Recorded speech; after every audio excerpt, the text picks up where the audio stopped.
کلام مقدس پرانے عہد نامہ میں سے ہوسی نبی کی کتاب اس کا 8واں باب خداوند بت پرستی پر اسرائیل کی مذمت کرتا ہے۔ ترہی اپنے منہ سے لگا، وہ عقاب کی طرح خداوند کے گھر پر ٹوٹ پڑا ہے، کیونکہ انہوں نے میرے عہد سے تجاوز کیا اور میری شریعت کے خلاف چلے۔ وہ مجھے یوں پکارتے ہیں کہ اے ہمارے خدا، ہم بنی اسرائیل تجھے پہچانتے ہیں۔ اسرائیل نے بھلائی کو ترک کر دیا، دشمن اس کا پیچھا کریں گے۔ انہوں نے بادشاہ مقرر کیے پر میری طرف سے نہیں۔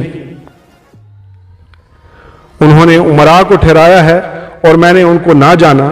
انہوں نے اپنے سونے چاندی سے بت بنائے تاکہ نیست و نابود ہوں۔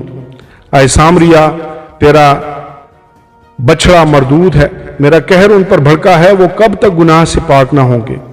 کیونکہ یہ بھی اسرائیل ہی کی کرتوت ہے، کاریگر نے ان کو بنایا ہے، وہ خدا نہیں۔ سامریا کا بچڑا یقیناً ٹکڑے ٹکڑے کیا جائے گا۔ بے شک انہوں نے ہوا بوئی، وہ گردباد کاٹیں گے، نہ اس میں ڈنٹھل نکلے گا اور نہ اس کی بالوں سے غلہ پیدا ہوگا، اور اگر پیدا ہو بھی تو اجنبی اسے چٹ کر جائیں گے۔ اسرائیل نگلا گیا، وہ قوموں کے درمیان ناپسندیدہ برتن کی مانند ہوں گے، کیونکہ وہ تنہا گورخر کی مانند اسور کو چلے گئے ہیں۔ افرایم نے اجرت پر یار بلائے، اگرچہ انہوں نے قوموں کو اجرت دی ہے تو بھی اب میں ان کو جمع کروں گا، اور وہ بادشاہ اور امراء کے بوجھ سے غمگین ہوں گے۔ چونکہ افرایم نے گناہگاری کے لیے بہت سی قربان گاہیں بنائیں، اس لیے وہ قربان گاہیں اس کے گناہگاری کا باعث ہوں گی۔ اگرچہ میں نے اپنی شریعت کے احکام کو ان کے لیے ہزارہا بار لکھا، پر وہ ان کو اجنبی خیال کرتے ہیں۔